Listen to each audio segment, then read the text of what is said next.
നിങ്ങൾ അമിതമായി ടെൻഷൻ അടിക്കാറുണ്ടോ? രാത്രിയിൽ ഉറക്കക്കുറവ് അനുഭവപ്പെടാറുണ്ടോ? കാര്യങ്ങൾ ചെയ്യുമ്പോൾ ശ്രദ്ധക്കുറവ് തോന്നാറുണ്ടോ? എങ്കിൽ നിങ്ങൾക്കുള്ളതാണ് ഈ വീഡിയോ. ഞാൻ doctor Shaikha Shamsudheen, consultant psychiatrist, Asha hospital, Vadakara. ഈ വരുന്ന October 10 world mental health day. അപ്പം അതിൻ്റെ ഭാഗമായിട്ടുള്ള അവെയർനെസ് ആണ്.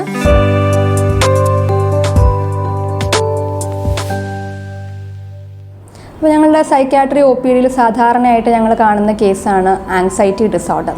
അപ്പോൾ പല പേഷ്യൻസും വിട്ടുമാറാത്ത ശാരീരിക അസ്വസ്ഥതകളൊക്കെ ആയിട്ട് ഒരുപാട് ഡിപ്പാർട്ട്മെൻറ്റ്സിലൊക്കെ പോയി ഒരുപാട് ടെസ്റ്റുകളൊക്കെ ചെയ്ത് അറ്റ് ലാസ്റ്റാണ് നമ്മുടെ അടുത്തേക്ക് വരുന്നത്. എന്നിട്ട് ആ സമയത്താണ് അവർ അറിയുന്നത് ആങ്സൈറ്റിയാണ് അവരുടെ ആ ഒരു രോഗലക്ഷണങ്ങളുടെ കാരണം എന്നുള്ളത്.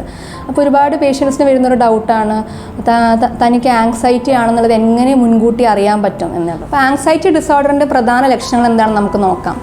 എക്സസീവ് വറീസ് അല്ലെങ്കിൽ ടെൻഷൻ ഒരുപാട് സിറ്റുവേഷൻസിൽ അനുഭവിക്കുക. Example work related, family, finances, health.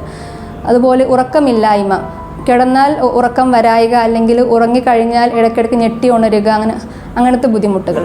പിന്നെ കാര്യങ്ങൾ ചെയ്യുമ്പോൾ ശ്രദ്ധക്കുറവ് അനുഭവപ്പെടുക.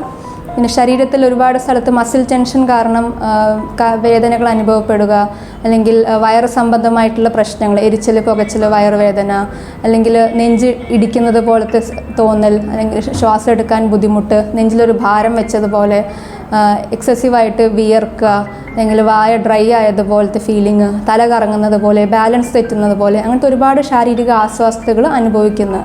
ഇത് ഒരുപാട് ദിവസങ്ങളായിട്ട് കണ്ടിന്യൂ ചെയ്ത് മാസങ്ങളോളം ഈ ബുദ്ധിമുട്ടുകൾ അനുഭവിക്കുമ്പോഴാണ് നമ്മൾ ആങ്സൈറ്റി ഡിസോർഡർ എന്നുള്ളത് പറയുന്നത്. അപ്പോൾ എന്തുകൊണ്ടാണ് ഈ ആങ്സൈറ്റി ഡിസോർഡറിൽ ഇത്രയും ശാരീരിക അസ്വസ്ഥതകൾ നമുക്ക് അനുഭവപ്പെടുന്നത്? ആങ്സൈറ്റി എന്നുള്ളത് നമ്മുടെ ബോഡി ഒരു ഫിയർ ആയിട്ടാണ് കാണുന്നത്, നമ്മുടെ ബോഡി, ബ്രെയിൻ. അപ്പം അത് സിമ്പത്തറ്റിക് സിസ്റ്റമാണ് ആക്ടിവേറ്റഡ് ആവുന്നത്. അപ്പോൾ ആ സിമ്പത്തറ്റിക് സിസ്റ്റം ആക്ടിവേറ്റഡ് ആകുമ്പോൾ നമുക്ക് ഇതുപോലെ നാച്ചുറലി ഹാർട്ട് ബീറ്റ് കൂടുക, നമ്മുടെ ശ്വാസം എടുക്കുന്ന റേറ്റ് കൂടുക, വിയർക്കുക, അങ്ങനത്തെ ഒരുപാട് റിയാക്ഷൻസ് ഉണ്ടാവും. അതിൻ്റെ ഭാഗമായിട്ടാണ് നമുക്ക് ആങ്സൈറ്റി വരുമ്പോൾ ശാരീരിക അസ്വസ്ഥതകൾ അനുഭവപ്പെടുന്നത്. നമ്മുടെ ഇപ്പോഴത്തെ ജീവിത സാഹചര്യത്തിൽ എല്ലാവരും സ്ട്രെസ്ഫുൾ ലൈഫ് സിറ്റുവേഷൻസിലൂടെയാണ് കടന്നു പോകുന്നത്. അപ്പം കോമൺ ആയിട്ടുള്ള എല്ലാ ആൾക്കാരും പൊതുവെ ആങ്സൈറ്റി ഒരിക്കലെങ്കിലും വന്നു പോയിട്ടുണ്ടാവും. അപ്പോൾ നമുക്ക് mental health is also equally important as physical health. അപ്പോൾ നമ്മുടെ മെൻ്റൽ ഹെൽത്ത് വെൽബീയിങ്ങിന് വേണ്ടി നമുക്ക് എന്തൊക്കെ ചെയ്യാൻ പറ്റും? നമ്മുടെ ലൈഫ് സ്റ്റൈൽ മോഡിഫിക്കേഷനാണ് പറയാറുള്ളത്. ലൈക്ക് യോഗ, മെഡിറ്റേഷൻ, എക്സസൈസസ് ഒരു ഡെയിലി റുട്ടീനായിട്ട് ഇൻക്ലൂഡ് ചെയ്യുക. ഹെൽത്തി ഫുഡ് ഹാബിറ്റ്സ്, ലഹരി പദാർത്ഥങ്ങളുടെ ഉപയോഗം നിർത്തുക. പിന്നെ നമ്മുടെ ഉറക്കക്കുറവ് എങ്ങനെ മാനേജ് ചെയ്യാം? അതിന് നമ്മൾ പറയുന്നതാണ് സ്ലീപ്പ് ഹൈജീൻ ടെക്നീക്സ്. അപ്പോൾ ഈ സ്ലീപ്പ് ഹൈജീൻ ടെക്നീക്സിൽ നമ്മൾ പ്രധാനമായിട്ട് പറയാറുള്ള സ്റ്റെപ്സ് ഇതൊക്കെയാണ്. ഡെയിലി ഉറക്കത്തിന് വേണ്ടി ഒരു റുട്ടീൻ കണ്ടെത്തുക. നമ്മൾ കൃത്യസമയത്ത് ഉറങ്ങുകയും കൃത്യസമയത്ത് എണീക്കുകയും ചെയ്യുക. അതുപോലെ ഡാർക്കായിട്ടുള്ള സൗണ്ടൊന്നും ഇല്ലാത്ത ഒരു റൂമിൽ ഉറങ്ങാൻ ശ്രമിക്കുക.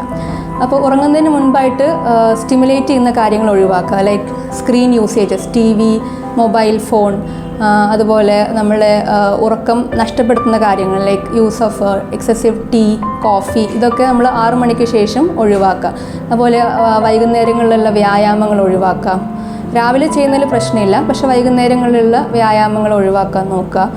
അതുപോലെ നമ്മുടെ ബെഡ് സ്പേസ് എന്ന് പറയുന്നത് വർക്കിനോ മറ്റോ യൂസ് ചെയ്യാതെ വെറും ഉറങ്ങാൻ വേണ്ടി മാത്രം യൂസ് ചെയ്യുക. നമുക്ക് ബെഡ് കാണുമ്പോൾ തന്നെ അത് ഉറങ്ങാനുള്ള എന്നുള്ളൊരു തോട്ട് വരണം.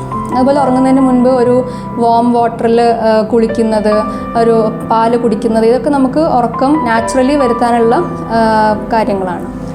അപ്പോൾ നമ്മൾ നേരത്തെ പറഞ്ഞ കാര്യങ്ങളൊക്കെ ചെയ്തിട്ടും നിങ്ങളുടെ സ്ട്രെസ്സ് അല്ലെങ്കിൽ ആങ്സൈറ്റി കുറയുന്നില്ല എന്നുണ്ടെങ്കിൽ ഒരു മാനസികാരോഗ്യ വിദഗ്ധനെ കണ്ട് അവരുടെ ഹെൽപ്പ് എടുക്കാൻ നിങ്ങൾ മടിക്കരുത്.